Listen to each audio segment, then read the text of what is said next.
Sehr herzlich begrüße ich heute in unserer Mitte.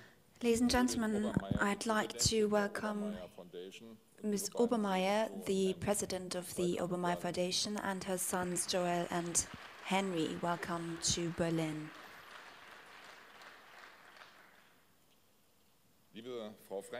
Ms. Franklin, members of the jury, a special thanks goes to and a welcome goes to the prize winners and our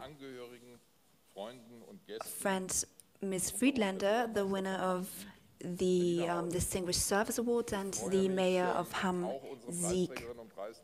I would also like to welcome the awardees of the past years, members of the diplomatic corps, members of the Jewish community.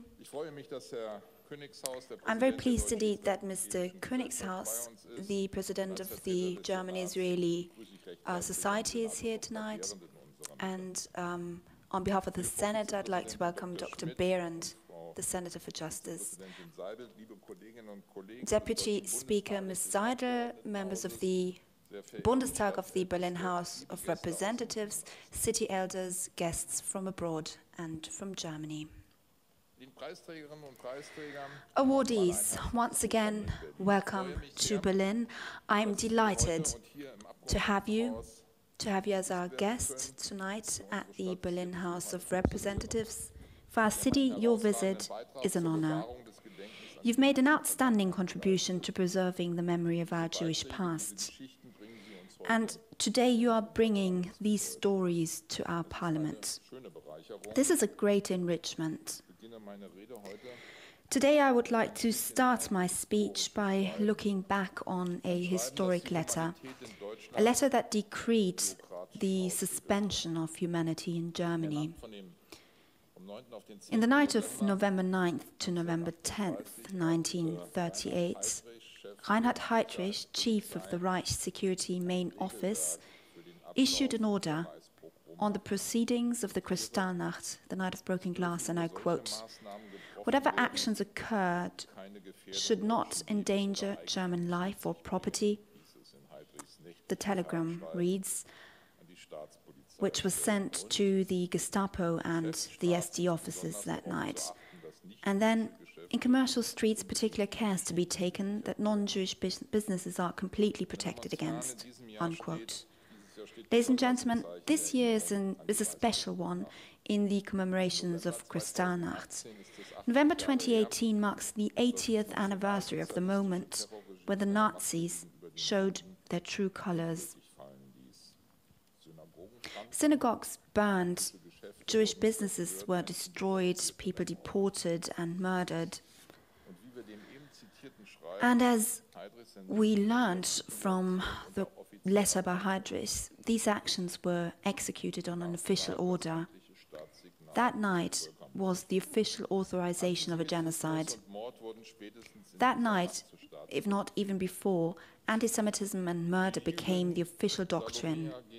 The Jewish girl Salomea Jenin experienced Kristallnacht in Berlin as a 6-year-old. Last year, she described her memories to the German radio channel Deutschlandradio Kultur, and I quote, "I started to realize that something wasn't right. We were sitting in our living room, facing onto the streets, and then we heard sounds of boots running and screams. And then our doorbell rang. There were 2 other Jewish families living in our house. And there, at the door, was the father of one of those families who warned us, 'Do not leave the house today.' He said 300 Jews had been cooped into the synagogue in Oranienburger Straße and they would put fire to it. Of course, I heard this, how he told my mother. Later it turned out to be a rumor. It did not happen, but I can well recall it. The next morning, my big sister and I, my mother, went out to the streets and I had to make my way amidst the pieces of glass. Half of Berlin's population was on the streets. They went to see what had happened the night before. The atmosphere was menacing, unquote. After all those decades, illustrations like this one by Salomea Jenin, and also looking at documents like the one by Reinhard Heydrich, are still painful. But it also shows us what the German Jewish History Award stands for. History is kept alive by contemporary witnesses, by people who can tell their stories. Therefore, I'm all the more pleased, Margot Friedlander, to have you here tonight, and that you will be presented with the German Jewish History Award's Distinguished Services Award. I'm very moved by your story and the cruel fate of your family. And I think it is remarkable that you can still muster the strength to go on and tell your stories, especially to the young generation. The more time passes, ladies and gentlemen, the fewer contemporary witnesses there are left to speak. It is all the more important to research and document their stories. History is also kept alive by looking at documents like this letter and coming and discussing them.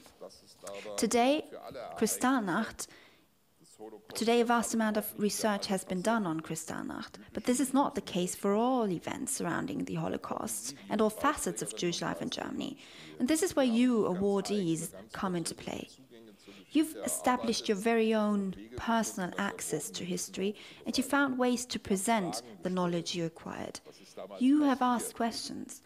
What happened back then? What happened in my immediate surroundings? What happened in my neighborhood, before my own front door? You set out to seek answers, sought contact to contemporary witnesses, contacted surviving family members and descendants, and evaluated documents. You looked into the smaller, individual stories, those nobody knows about yet. You looked in places where nobody looked before. You have shown that every story counts. You made people known who were unknown before, rendered the stories of German Jews tangible and concrete. And you did so not just for yourselves, but for others. By doing so, you contributed to our historic understanding. You used your possibility, the possibilities of a generation who is not responsible for the Holocaust. And at times like these, you are helping to ensure that we are taking a clear stand against anti-Semitism. And in the spirit of late Arthur Obermayer, you send a clear message against hatred with your historic work. Your distinction means a lot to me and the House of Representatives. Every January, we commemorate the liberation of Auschwitz on January 27th, 1945, here in Parliament. The Youth Forum Memorial and the presentation of the German Jewish History Awards have become an important tradition for our House. And we've adopted a resolution recently here against anti-Semitism. The Berlin House of Representatives takes a very clear stand against anti-Semitism and the discrimination against Jews. Reflecting on our values of democracy and freedom shall guide us in our parliamentary business and always be part of it. All members of Parliament must place these values above their parliamentary business at all times. Freely elected parliaments have not always been a matter of course in Germany, and we must not forget that. Awardees, I would like to thank you for reminding us of a part of the long-standing Jewish history in Germany. Your work and your enthusiasm for these issues merit the German Jewish History Award. I congratulate you on your distinction on behalf of all the members of the Berlin House of Representatives. I hope that this evening makes you proud, because you have every reason to be. My thanks also go to the Obermayer Foundation, who once again made it possible to present the award. People who ask themselves questions about history, who study history, contribute to our social self-assurance about what was, what shouldn't have been, and what should guide us in the future. We must keep that in mind today and in the future. And this is exactly what the German Jewish History Awards stand for. Thank you.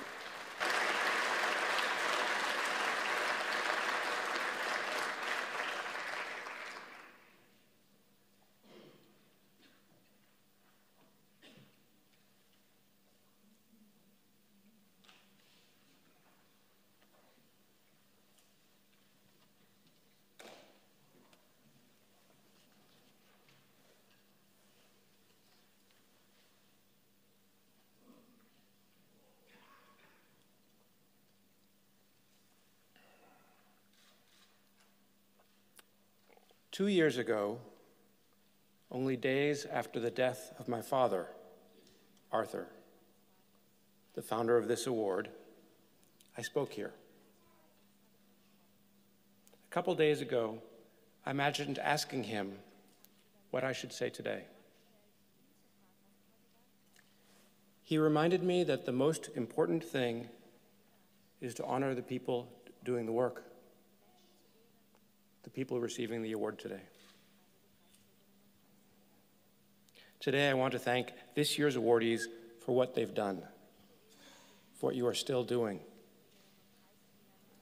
Among you are the oldest person who has ever received the award, Margot Friedländer, and some of the youngest from the Joseph Gruppe, who have in turn brought even younger people with them, high school students from the Evangelisches Gymnasium zum Grauen Kloster, doing similar work. You are doing work to connect the past to the present. You bring the past to life making history meaningful for people. We also have over 30 former awardees here today. I want to thank you too. All of you are still engaged in related work. The work you do connects people together who find meaning from the same shared history. The work you are all doing is changing, though. As young people are getting involved in this work, they are bringing with them much-needed new perspectives. With the death of Arthur, a new generation with different perspectives has taken on the leadership of the Obermayer Foundation. Most significantly, though, there are fewer and fewer people, whether Jewish or Christian, whether in Germany or scattered around the world. There are fewer and fewer people alive who lived in pre-war Germany.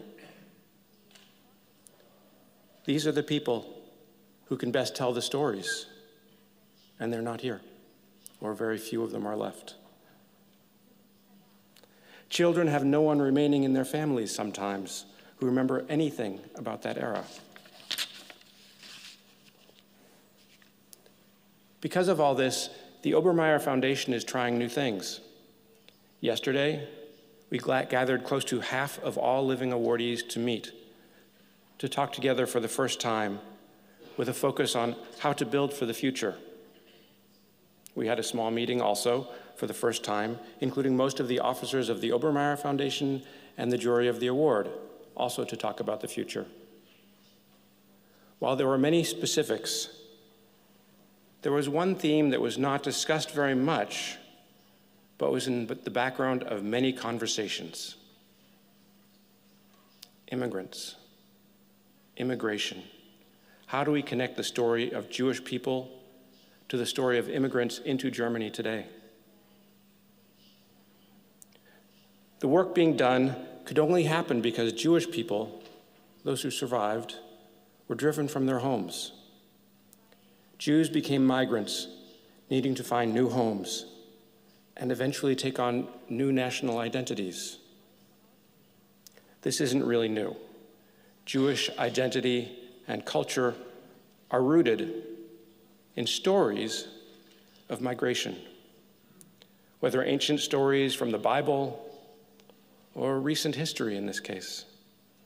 While this is the Jewish story, migration itself is also the story of all humanity, moving from one place to another, joining those already living there. Migration is currently increasing across the planet, partly in response to war and climate change. And Jewish tradition tells us very clearly how to treat these strangers arriving in our home. It says not to oppress them. It says to treat them as citizens. And it says to love them, all for the same reason. It says this in the Torah in multiple places, and it says to do this, there's one reason it gives repeatedly, because you were strangers in the land of Egypt, the story of Exodus. It reminds us of something very, very simple: empathy, specifically for strangers, for immigrants, but empathy. And empathy or caring doesn't always come easily.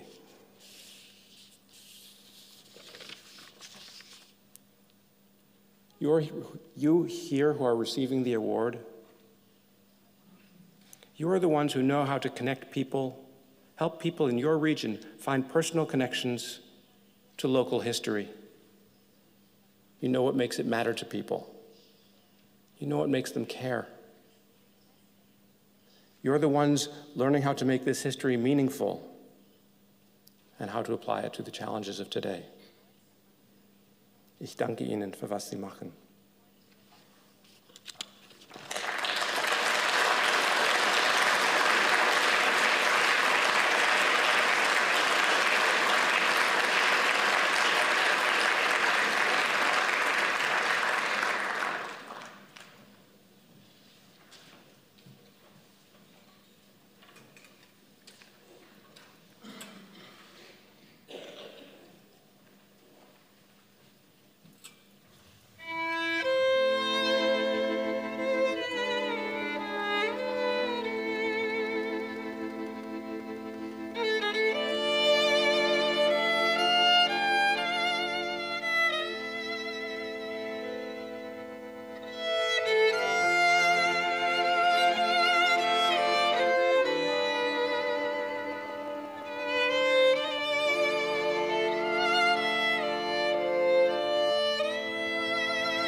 Thank you, President Wieland, for your meaningful introduction, and thank you for your continuing support of the Obermayer German Jewish History Awards.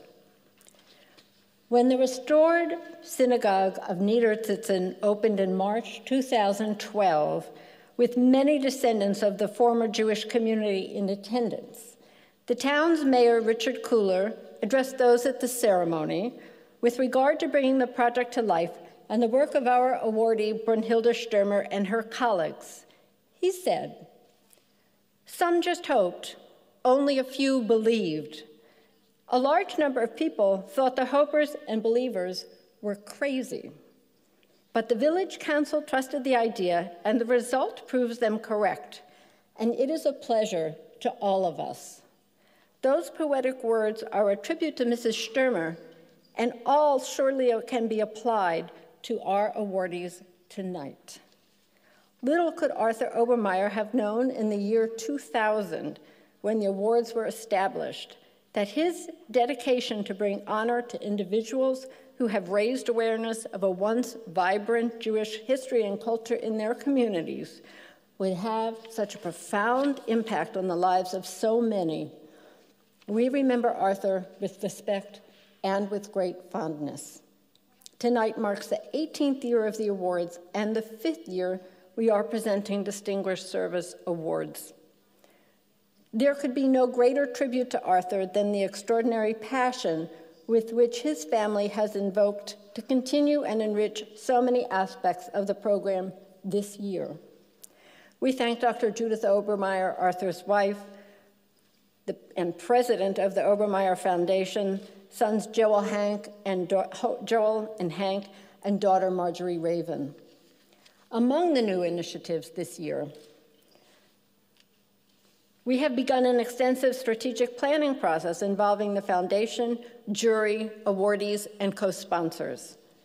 We established the first pre-award forum that you heard about from Hank, and this year we had participants from the year 2000 to the awardees this year. They exchanged information about their work, ideas for cooperation, and suggestions for the future of the awards program. We are grateful for the devoted leadership of Krista Nicholson, who worked tirelessly with the assistance of Dr. Klaus Dieter Emke to organize the event.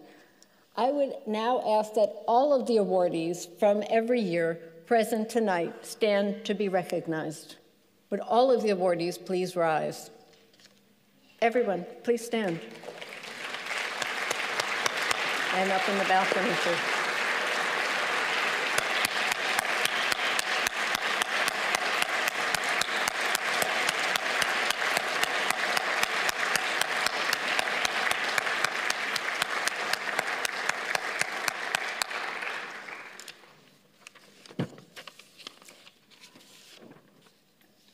In the coming year, we will identify and meet with potential partners who might be interested in and positioned to create awards programs that recognize the work of individuals preserving Jewish history and culture in countries throughout Europe. Tonight, we honor recipients of the 2018 awards and hear from each of them about their work, with visuals projected onto the screens so we can learn about their activities.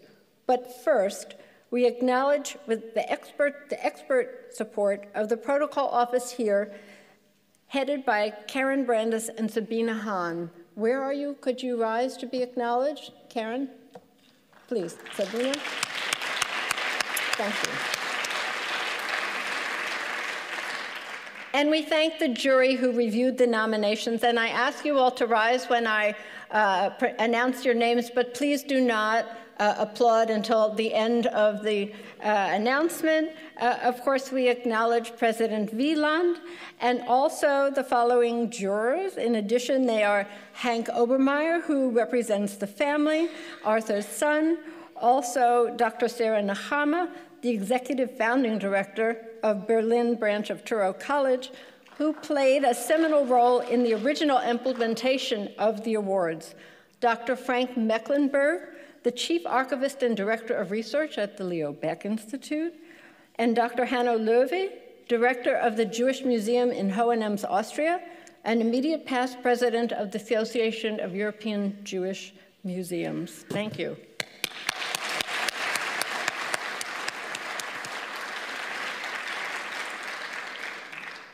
We also acknowledge Professor Dr. Rabbi David Ellenson, who could not be here tonight. Professor Ellenson is former president and now Chancellor Emeritus of the Hebrew Union College Jewish Institute of Religion and director of the Schusterman Center for Israel Studies at Brandeis University. We also welcome Dr. William Weitzer, executive director of the Leo Baeck Institute, which is a co-sponsor of the awards program. Dr. Weitzer?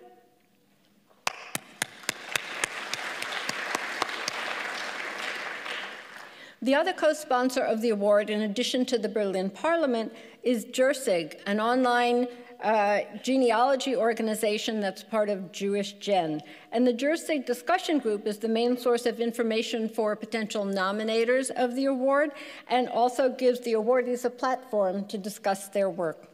And finally, I would like to thank Betty Solbior, our coordinator, United States coordinator and program manager, who has overseen the nomination process since the inception of the awards. Betty, could you please rise?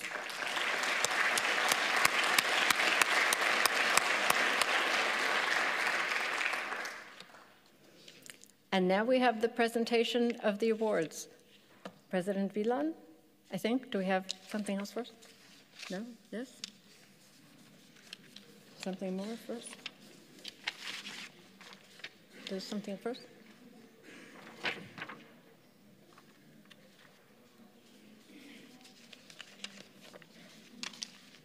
Okay. Yes? Carl and Hannah Fritz, could you come forward, please? And I think...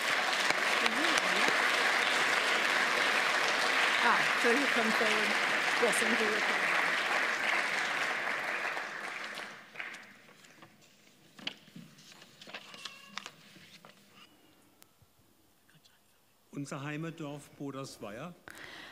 The village we are from, Obermayer, is part of the city of Kehl,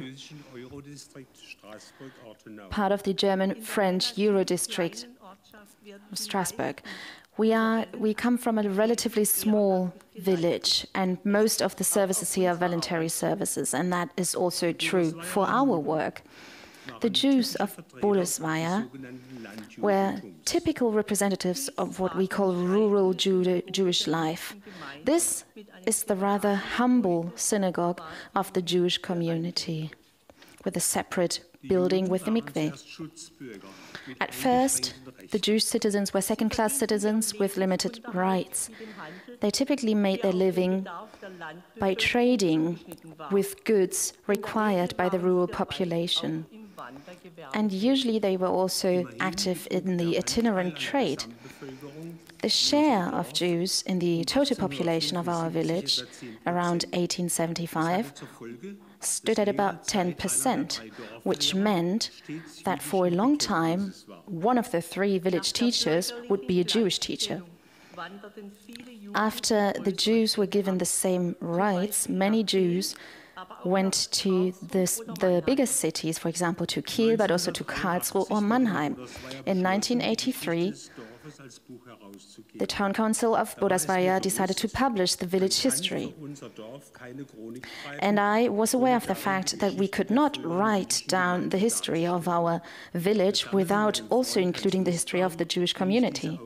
Together with my friend Hans Nussbaum, I faced this challenge. Hans Nussbaum's sister-in-law, Ulrike Nussbaum, immersed herself into the archives.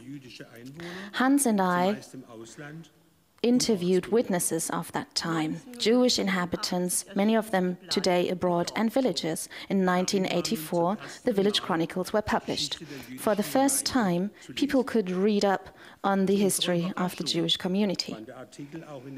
To our surprise, there was great media coverage on our article. We were particularly impressed with the critical analysis in the Jewish weekly Allgemeine Jüdische Wochenzeitung. Our research and the publication meant that the town council decided to install a memorial with all the names of the Jewish people from the village who had died during the time of Nazi Germany. That was the starting point for further investigations and encounters that until today have resulted in new results and experiences. We are particularly touched by the fact that trust has been reinstalled and that new friendships have been forged across country borders. Friendships with survivors of the Holocaust and their descendants. We were delighted that the survivors forged new contacts with people in their old home. This, in the picture, for example, is Julius Kaufmann, who became an honorary member of his old football club after so many years. We ourselves went to visit Jewish former members of the Jewish community in New York, Jerusalem, and France. In New York, we met with Ludwig Merklinger, who was also part of the football club, who told us, "You brought my hometown closer to my heart again." In 2005, we participated with my primary school class in an ecumenical youth project to commemorate the deportation of Jews from Baden to the internment camp in Gurs in France in October 1940. This deportation was the first mass deportation of German Jews from the German territory. Together with the children aged 10 years old, we designed two equal memorials. One was located in the center of the village between the town hall and the church, and the other in Neckarzimmern in the central memorial at the central memorial site. In 2008, we published a second book after Denise Kaufmann from Toulouse shared her recollections with us. Denise, her husband Julius, and his mother had survived in France. And as the title, we selected a quote by Julius Kaufmann. "We were lucky, outstandingly lucky." In 2012, we transcribed Jewish registries, which was particularly important for family research and ancestry research by the descendants. In 2001, we received original letters written by Martha Bodenmayer, née Meyer, from a Jewish estate. She was murdered in 1942 in the concentration camp of Auschwitz, but had been interned at the camp at Gurs first. In 2015, Martha's granddaughter, Lisa Richards from California, found out using the internet and our publication that her dad, Günther Jakob Bodenheimer, was from Bodersweier near Kehl and not near Kiel. At the age of 6, Günther Jakob Bodenheimer was deported together with his mother Martha to the concentration camp in Gurs, but was helped by the French Jewish humanitarian organization OSE and escaped to the United States. His daughter Lisa came to Bodersweier in 2015. She made new friends. Some of her new friends later sent her the old children's bed of her father Günther that had remained in Bodersweier after 1940. They sent it to her to California, and she's with us today. Bodersweier was also the hometown of the large Benzinger family. In May 2017, Schlumit Prota and her daughter Daphne Joffe helped us lay the Stolpersteine memorial stones for their descendants, for their ancestors, In Bodersweier, we organized a meeting of many family members of the Benzinger family. Some of them had not known each other before. They met with villagers from Bodersweier and Kehl. This is the memorial that was the result of the ecumenical youth project Mahnmal. It symbolizes the shape of a Star of David in front of the coat of arms of the community of Bodersweier to symbolize the extermination of the Jewish community of Bodersweier. It will always help us commemorate the Jewish community and the people in the Jewish community of Bodersweier. For over 3 decades, we have lived relations with surviving youth and their descendants. we have been working with children and youths to live up to this task. We would like to thank the Obermayer family and the jury for awarding us the German Jewish History Award. We would like to thank all the people in Bodersweier and Kiel who have supported us for many years. We would like to thank our Jewish friends in the United States, in France, in Israel.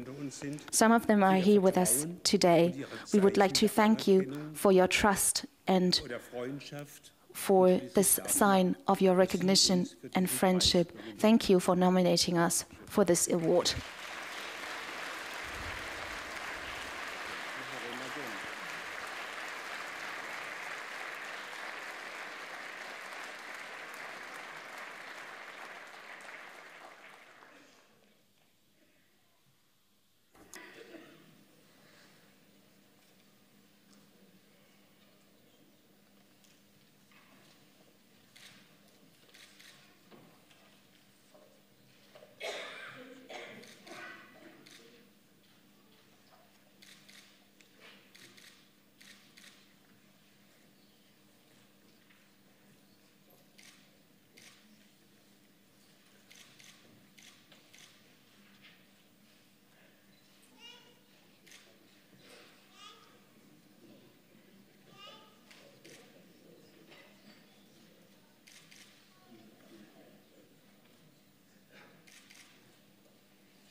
Die Josef-Gruppe.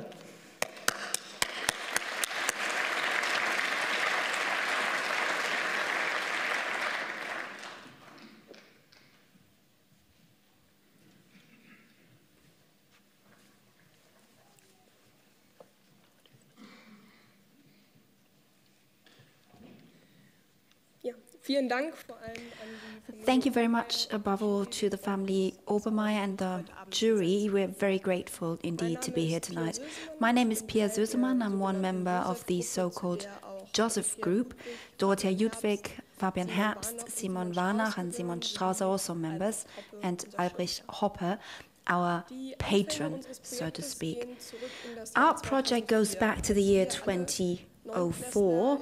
We were ninth graders at the Evangelical Gymnasium, the Grey Monastery. We went to visit a synagogue within our religious education, and we met Rolf Joseph. He told us his story and how he survived the Holocaust. His story moved us so much that we decided spontaneously to write his story down, to document it and to pass it on. Throughout the next 4 years, we met regularly, we got to know him better, wrote down his story, and in the year 2017 we finally published the booklet I Must Go On, the story of Mr. Joseph. 1 year later, in 2008, the publication was in 2007, we graduated from high school and we left Berlin. But we always came back. And whenever we came back, we also met Mr. Joseph, whom we had a very friendly, almost family-like relation. Mr. Joseph died in 2012. We met again at his funeral in Berlin. We decided that we don't want to just document his story, but actively hand it on, pass it on. So we decided to found the Rolf Josef Prize. Thanks to the help of our former religion teacher, Mr. Hoppe, who functioned as a patron. The prize is targeted as pupils between 8th and 11th grades and focuses on Jewish traditions and culture in the past and today, and students can submit different kinds of proposals. The prize was awarded for the first time in 2015 in the meeting center in a meeting center in Brandenburg, and since last year it's presented in the Jewish Museum in Berlin.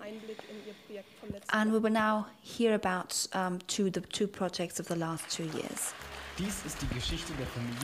This is the story of family Lipski. Adolf Lipski was born in 1875, his wife Nanny in 1888. They had 3 children.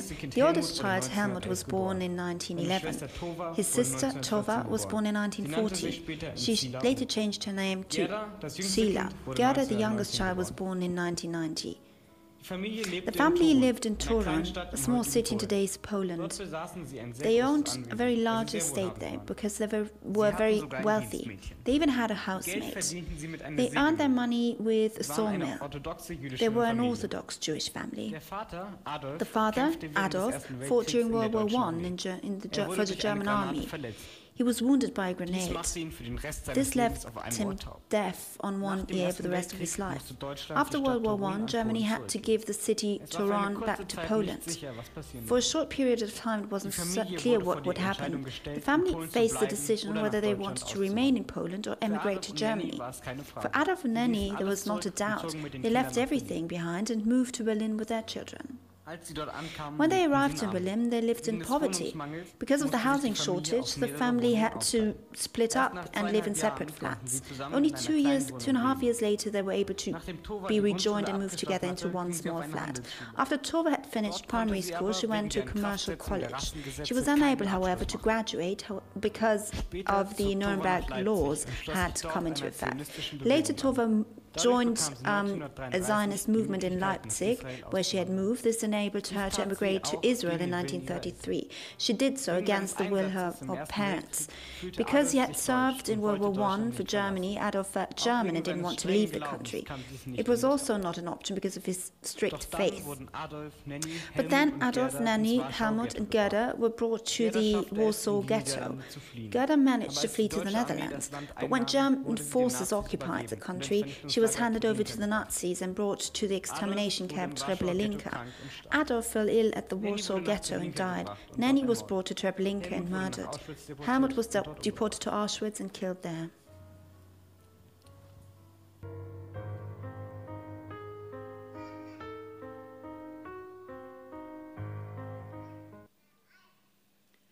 Dieses Drama Live.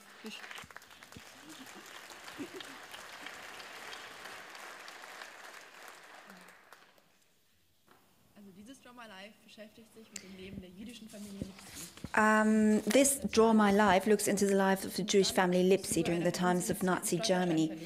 It was established within the framework of the placing of stumbling blocks, Stolpersteine, of Adolf, Nanny, Helmut, Gerda Lipski in Salzburgstrasse in Berlin, where the family used to live. Tuba Lipski, who had emigrated to Israel on the Zionist movement, survived. This was why we had the chance within this wonderful project to meet her granddaughter and have a very intriguing conversation with her, because she had traveled to Berlin with all of her family to witness the installation of the Stolpersteine.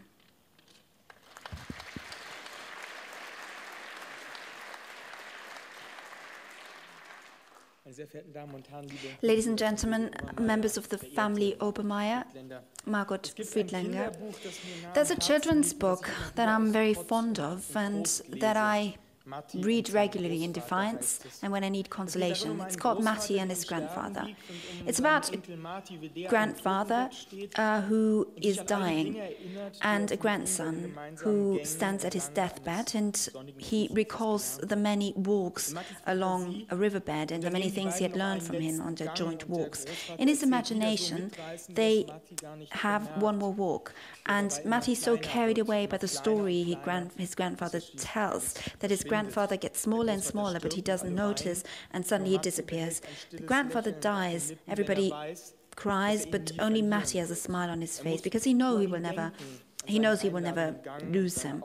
He would just have to think of him, about his gait and their strolls, and once again they're walking again. The river of forgetfulness is down there, Lethe, as the ancient Greeks call it. But here, on earth, on the riverbank, the memory prevails. Our grandfather too died, ladies and gentlemen. A few years ago, we lay stones on the grave, on the tomb of Rolf Josef.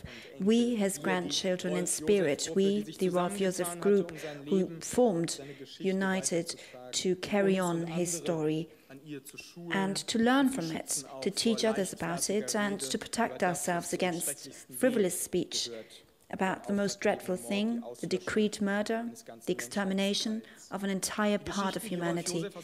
The stories Rolf Josef told us, the injustices suffered, despair, humiliation, have left their mark on me, and they made clear that only remembering the walk with him along the riverbank will protect us against oblivion. When you look into Holocaust, there are no easy words, no conscience sparing. You have to surrender yourself time and again.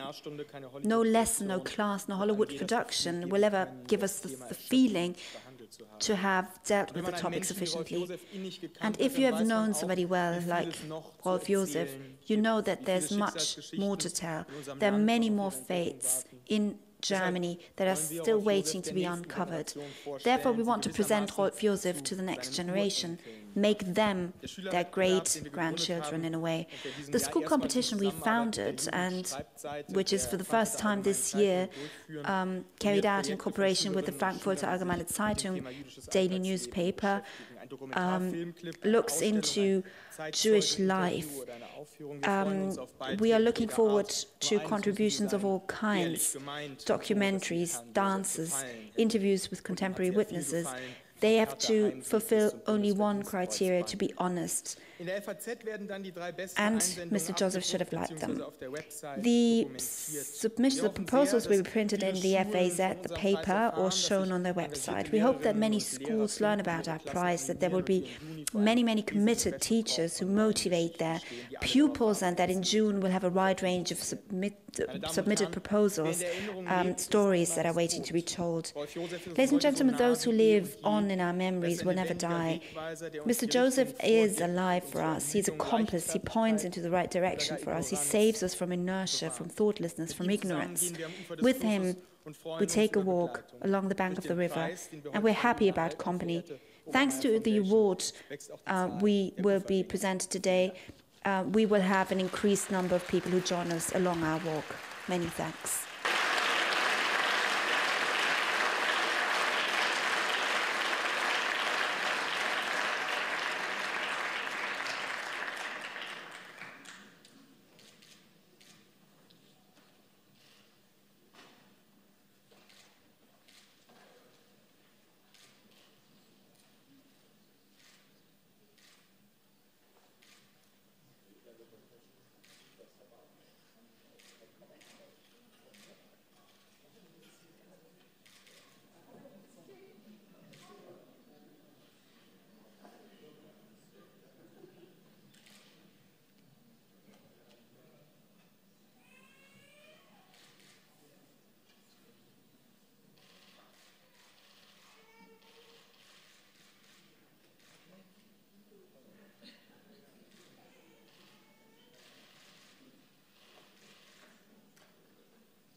Harald Roth und Volker Mall.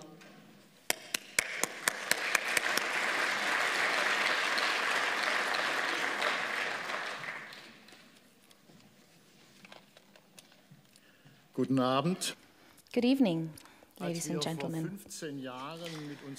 We started our research 15 years ago, and back then we knew that in Heilfingen-Teilfingen, in the Böbingen-Tübingen area, there used to be a concentration camp, an outpost of the concentration camp at Natzweiler-Struthof. The members of the community, the municipality, called it a work camp. We, however, did not know the names of the prisoners. In the cemetery of Tailfingen, there was a wooden cross, but no mention of how these prisoners had died. Our research brought us to the Nattweiler number book, which lists the names of the 600 Jewish prisoners. So here you can see a snapshot of those records. So this number book was the basis on which we based our inquiries. We got in touch with survivors, and numbers turned into names. Some names turned into faces. Mordechai Chekhanova, who is from Israel, was the first one to come and visit us in 2005. We recorded the survivors' testimonies. This has been done, for example, by the Shoah Foundation, their videos. We are very grateful to them. With their help, we were able to reconstruct some of the living and working conditions. In 2012, we opened to the public a documentation center. The permanent exhibition at the center is conceived in a way to address and appeal to young people in particular. Survivors tell them about their everyday life in the camp, their suffering, and the time after liberation. But also for the survivors, the documentation center is an important place. Here, they can come to terms, though it's painful, with their own past. A past which will remain, until the end of their life, part of their present as well. Here in the picture, you can see Sam Baron, together with his brother Berko and his father Isaac in Tailfingen.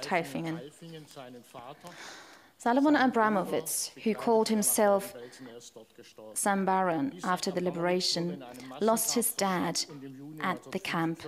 Isaac Abramowitz was buried in a mass grave, and in June 1945, ordered by the French occupants, moved to the cemetery of Tailfingen. For Sam Baron, despite his severe sickness, it was of particular importance to install a personal gravestone for his dad on his dad's tomb. This picture from 2013 shows him together with his wife Tova, his son Eric, and granddaughter Elise. In June 2010, we opened a memorial designed by the artist Rudolf Kurz.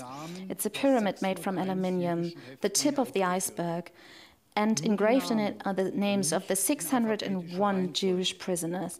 It only gives their names, not in alphabetic order, the dead and the living, because the survivors too fell victim to the Nazis' racial fanaticism.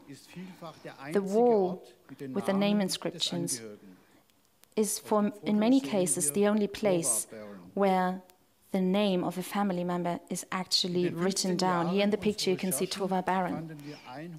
In the 15 years of our research, we were able to contact 120 relatives and family members. In many cases, we were able to give the descendants the name of the place where their father or grandfather died. One example, after 72 years, David and Ed Miliband finally learned that their grandfather, David Kozak, was buried at the cemetery of Tailfingen. In October 2017, their daughters, Marian and Hadassah, who were survivors of the Holocaust, visited our memorial site together with the grandsons. Here in the picture, you see David Miliband and Ed Miliband in the next picture. The day will soon come when there will be no more survivors left to visit us. So we try to record their history in movies. In 2014, Johannes Kuhn shot the documentary The Roofer of Birkenau, produced by Vergessen Demokratie. At the opening of the movie in January 2015 and at many more shows in Germany and in Israel, Mordechai Chekhanova was actually there as the protagonist. Also, the participants in a creative summer school workshop organized by the Memorial Organization in cooperation with Aktion Sühnezeichen Friedensdienste, artists addressed the histories of the survivors and the prisoners. They watched the movie The Rufer of Birkenau, for example, and were then tasked with letting the input inspire their artwork. Two participants in the workshop from Russia and Belarus were deeply moved by one scene in particular. Mordecai Chekhanova describes the selection at the ramp in Auschwitz. We got off the train and were unable to stay together for long, maybe just a couple of minutes. Then there was the selection. Men, so this means my father and I, had to go to the one side. I think it was the left side. My mother, with my two sisters, had to go to the other side.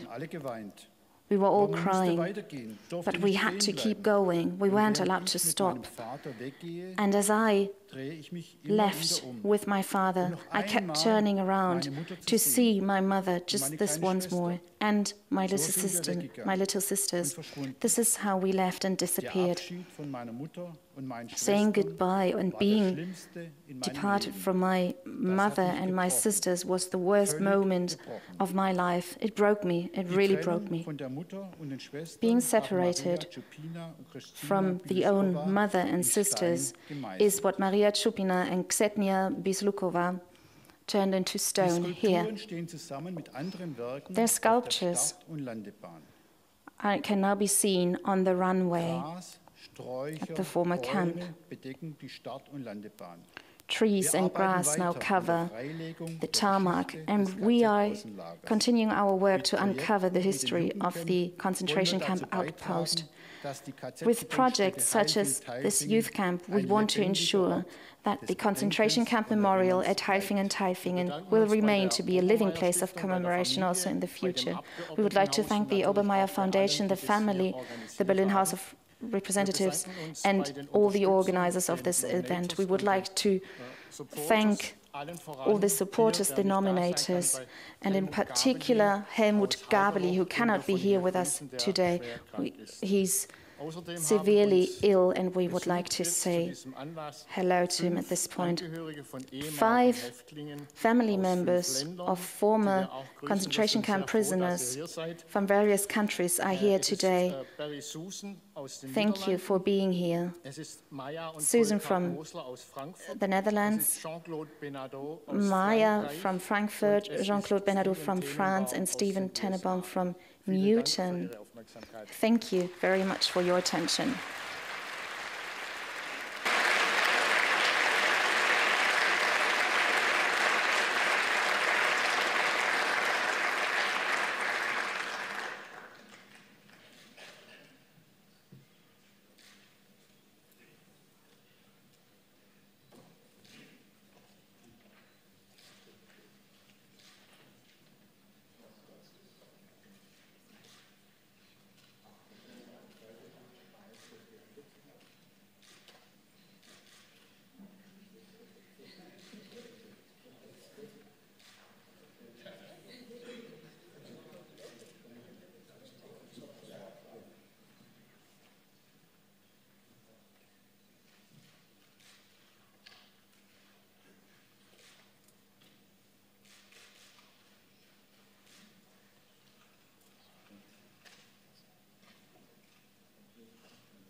Horst Moog, yes?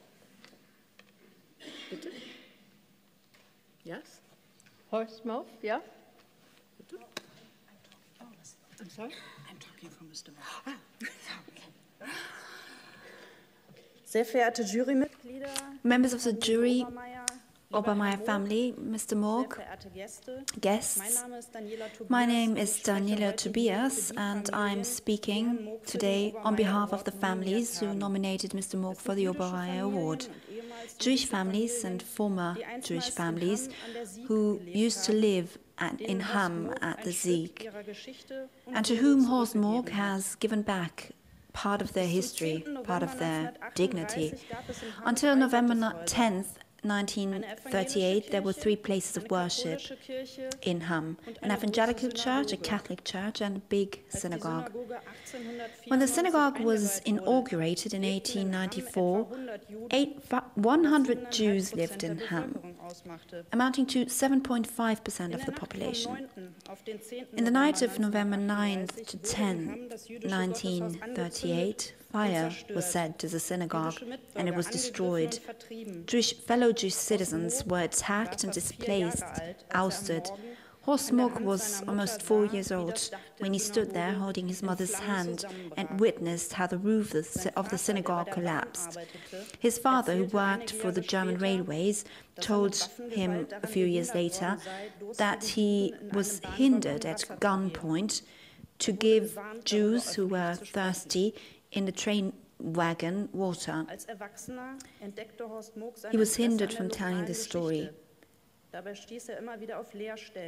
As a grown-up, Horst Muck's interest was kindled about local Jewish history. He continued to find blank pages. Jewish members of sports clubs had disappeared from the chronics, and nobody asked about them. He couldn't stop thinking about it, and he took charge of researching and looking into these files. As a self-taught person, he studied several archives, he learned about Judaism, and he made many incidental discoveries in the back rooms and storages. He challenged older citizens, and he was persistent to learn what had happened back then. He contacted first members of Jewish families who wanted to visit their old home. He hosted them, and visitors from Israel, from the US, and he gave them tours of the town and the Jewish cemetery. A lively exchange ensued, and his private archive grew. What was especially close to his heart was maintaining the Jewish cemetery. For 25 years, he took care of the cemetery in person, and he had 2 iron stars of David made for the entrance. Several exhibitions were prepared about the Jewish history of Hamm on the basis of his archive. He was invited to give talks at schools, municipal authorities, association, church. Parts of his collections are now shown at the Hamm Cultural Center, a house that once belonged to the Jewish family David. Horst Muck, however, received as much recognition he received, he also faced hostility and even received death threats. The fact that words can be followed by deeds was shown when the Jewish cemetery was defiled on several occasions. And in one case, a young person was identified as the perpetrator and taken to court. The contact to former Jewish families gives him strength to go on. Meanwhile, fewer native Hamm Jews come to visit, but their grandchildren and children come. They were deeply impressed from Mr. Muck's commitment. You will now hear a message from Varen Ben-Kiki from Antwerp and Mark David from Los Angeles. I'm thrilled to know of your receiving of the Obermayer German Jewish History Award. For my parents, Michal and Eliyahu Eli Ben-Kiki, who visited you in Hamm an der Sieg. You are a historian and so very kind. For us that came to see you in 2014, you are a hero. Mr. Muck, you show us that history is rewritten by love and care. Lots of love to you, to your family, and to all that are gathered to honor you at the Berlin Parliament. Greetings.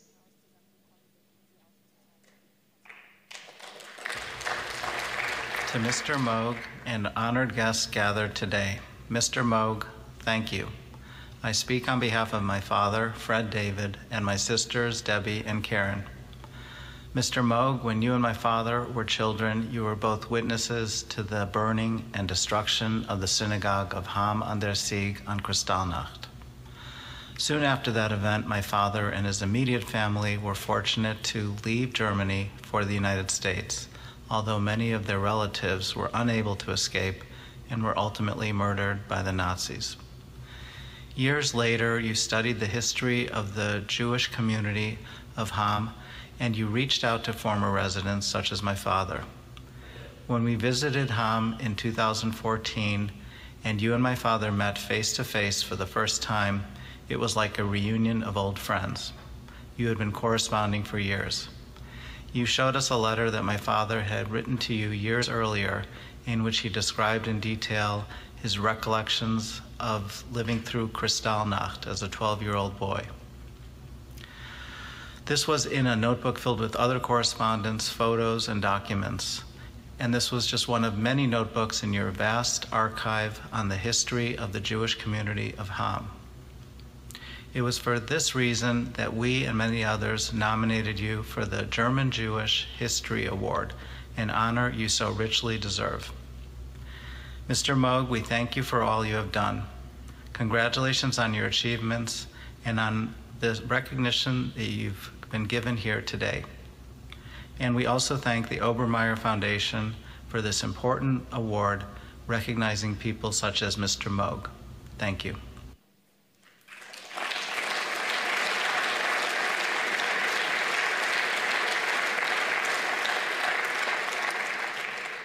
Der Grund, warum ich heute Abend die The reason that I'm speaking on behalf of Mr. Moog is that his daughter fell ill in December, and it wasn't clear for a long time whether he could be here tonight. So we're all the more pleased he is, and we'd like to thank him on behalf of all the families involved for his courage, his perseverance, and his concern for the fates of Jewish families.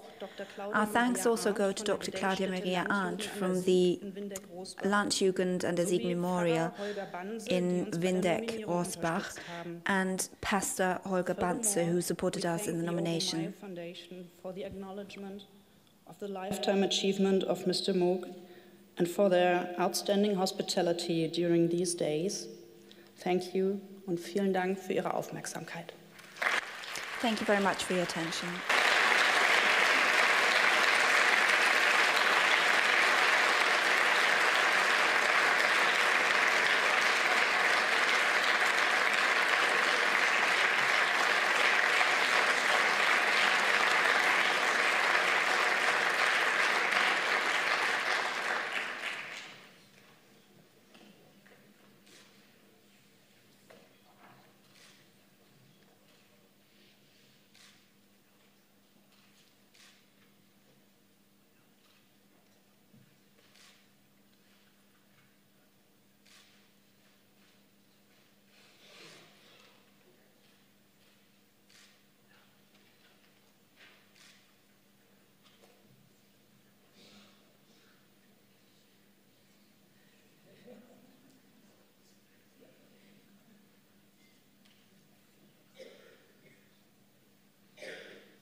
Brünnhilde Stimme.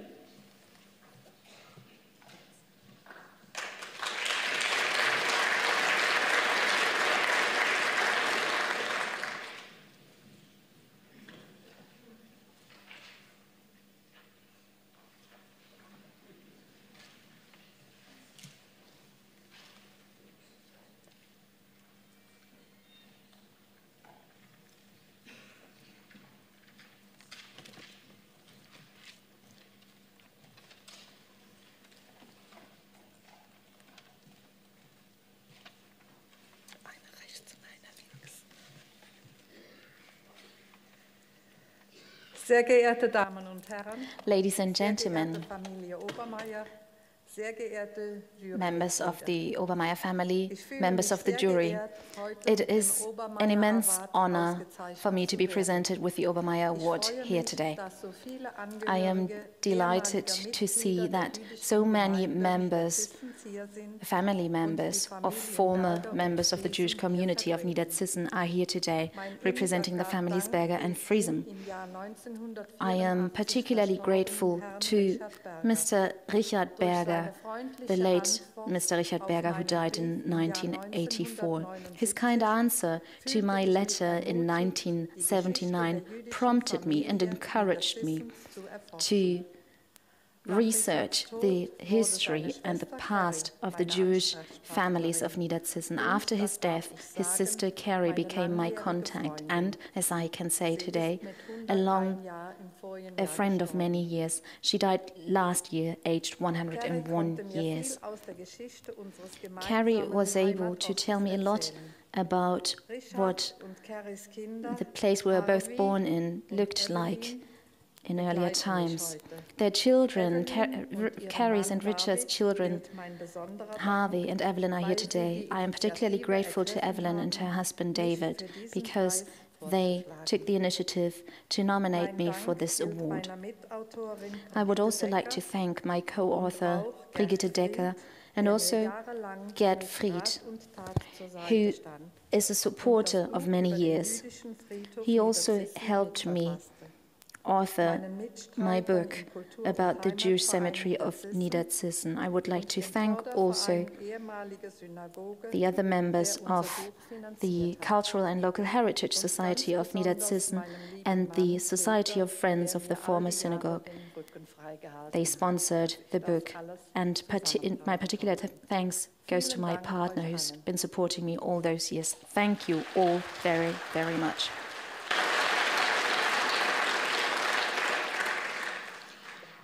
Sehr geehrte Damen und Herren, ladies and gentlemen, members of the Obermayer family and the jury, to participate in the 2018 Obermayer Awards ceremony on behalf of Brunhilde Stürmer.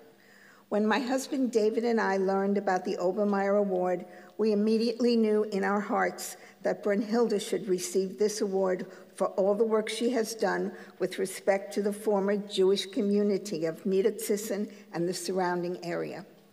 It was a true labor of love to nominate her for this award. When I was asked to speak about Brunhilde, a torrent of ideas rushed through my mind. One seemed to me the most appropriate.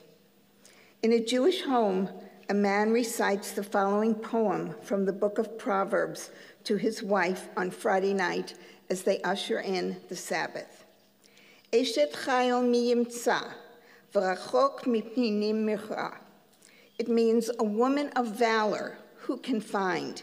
She is precious far beyond rubies. Rabot banot asuchayil, va'at lit al kulana. Many women have done superbly, but you surpass them all. This poem minimizes beauty and elevates kindness, generosity, honor, integrity, and dignity. And it ends, charm is deceitful and beauty is vain, but a God-revering woman is much to be praised. Give her honor for the fruit of her hands. Wherever people gather, her deeds speak her praise.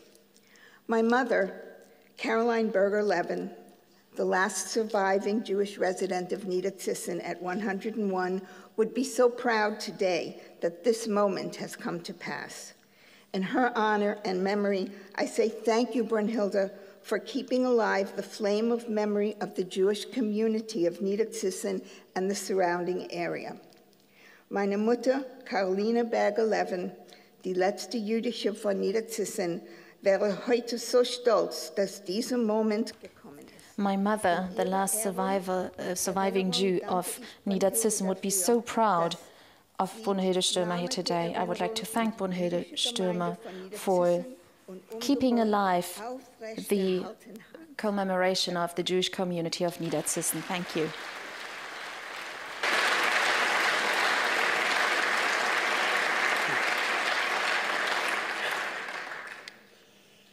Guten Abend I would like to first Good evening. thank the Obermayer Foundation for the very important work it does, and the award recipients for their incredible work and amazing accomplishments.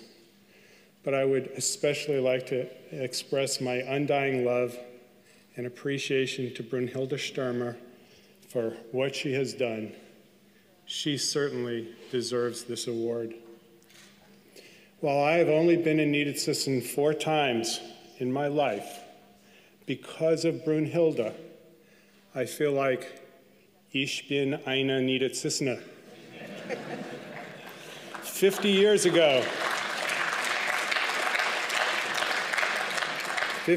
ago, President Kennedy said those very important words for Berlin. And it was shortly after that that Brunhilde started her lifelong passion to document the families, the Jewish families of Niedersachsen. At the time, and until this weekend, I thought it was truly the most unusual and unique story of Jewish preservation in Germany. I had no idea what I heard this weekend. There were many Jews in Niedersachsen, and my father and his sister, my Aunt Carrie, were the only survivors, I thought. And it is because of Brunhilde that I now have over 20 relatives all over the world. In fact, I met one this weekend from Israel, Asher Friesen. Brunhilde started in the 1970s when she wrote to my father, Richard Berger, and asked him if he had any pictures. This man, who was so scarred by what had happened, never had any non-Jewish friends. We didn't know non-Jews. We didn't speak to non-Jews. And for some inconceivable reason, he sent her his original photographs. To this day, I don't understand why he sent them to this stranger, this non-Jew. It must have been something he read in the sincerity of her words. For the next 40 years, Brunhilde climbed through attics, dug through archives, climbed into dusty, dirty basements to get to know every Jewish family in Niedersachsen and their descendants, the dead and their descendants. She has introduced family members to me and other family members to them to me we didn't know existed. Now I have a large family. Not only did Brunhilde rehabilitate the cemetery, the Jewish cemetery, but she also absolutely refused, this stubborn, tenacious, gentle, but unstoppable woman refused to let the synagogue become a condo. And she was the one instrumental to have it rehabilitated. But she didn't stop then. With the assistance of Bridget Decker, she wrote an encyclopedic book of all of the Jewish families that lived in Niedersachsen for hundreds of years in peace. Brunhilde has dedicated her life to, and her book single-handedly preserved the memory of our families. My family, which had been wiped off the face of the earth, now has a face, a home, and a voice. With all the hate and intolerance all over the world, Brunhilde and people like her, individual people who refuse to ignore what is wrong and want to make a difference. Brunhilde made others sit up and take notice. This is what she started, and this is what we all so very much need to do. Her work gives us hope that generations to come will live in peace and harmony. On behalf of the entire Berger family, and most importantly, for my daughter Vanessa Berger and all of our other relatives that I did not know exist, and for all the generations that will come in the future, we will be forever grateful to this woman. I love you. Thank you.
"5 years ago, the jury established the annual Distinguished Service Award.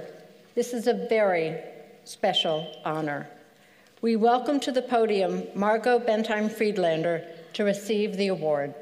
President Wieland, would you join me also?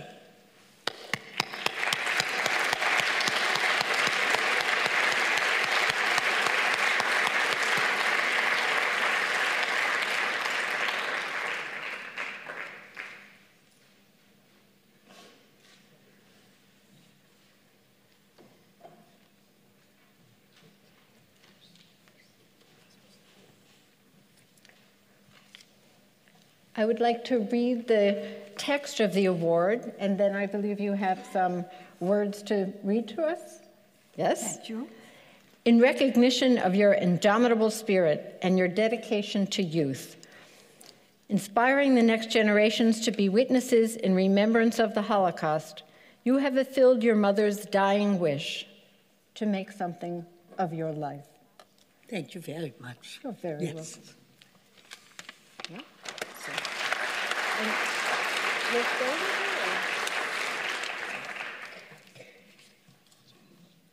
Ich wollte wirklich nur ein paar Sätze sagen. I just want to say a few words.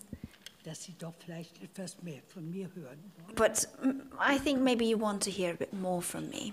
Die Worte, die meine Mutter mir hinterlassen The words hat, my mother left me on a cold day in January 1943 were, I will go with Ralph, wherever that may be. You try to make something of your life. On the morning that day, my brother and whoever else was left in the flat was arrested. Neither my mother nor myself were at home at that time. When she returned home, the flat was sealed, the door was sealed. Neighbors told her what had happened 1 hour earlier. My mother did not wait for me at the neighbors. She went to the police and told them she wanted to join her son. Would she have waited for me? I would have joined them. I wouldn't have let my mother go on her own. Her words, try to make something of your life, misguided me, but a feeling of guilt remained. Did I do the right thing? This feeling will never go away. I met wonderful people who helped me. For 15 months, I disappeared. These were people I didn't know before, Germans, who didn't turn a blind eye, who had the civic courage to speak up against the government. Very dangerous deed. But they were humans, and I will never forget that. In April 1944, I was caught, and by a stroke of luck, in June 1944, I was deported to Theresienstadt. I met Mr. Friedlander in February 1945. We knew each other from Berlin. That was wonderful, meeting somebody who you know from the old days. We were able to experience the liberation on May 8th, and at the camp we married in June, before the last rabbi left Theresienstadt. 1 year after the liberation, we emigrated to the US. After 25 years of a wonderful marriage, my husband died in 1997. After having lived in the US for 64 years, I returned to Germany in 2010 at the age of 88. I came back to Berlin, my native Berlin. For me, my life has become a mission. The words of my mother have left a mark on my life. Since my return, I speak up against oblivion persistently. We are all the same. There is no Christian, Muslim, or Jewish blood. There's only human blood. People have killed millions of innocent people because they didn't see their victims as such, as people. It is your task to make sure that in the future people will never have to face what we experienced. I'll reach out to you and I ask you, you should become contemporary witnesses, something we cannot be for a long time to come. I'm 96. How long can I do my job? Be human. Today I stand here before you and I receive an award meriting in honor of my mission, and I'd like to thank my beloved mother for that. I'm truly honored to receive the Distinguished Service Award, especially because it comes from Jews in America. After the liberation, 1945, I came to the US in 1946. After having lived in the States for 64 years, and after deciding to go back to Germany at an age of 88, I faced a lot of rejection from my fellow American citizens. This award, however, is the confirmation that my decision was the right one. So I'd like to thank you all, especially you, Mr. and Miss Obermayer, Mr. Wieland. I would like to thank you all for your recognition for this distinction.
Once again, also thank you very much to our musicians.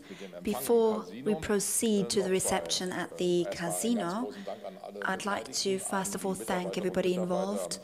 Of course, the staff of the Berlin House of Representatives, everybody who helped.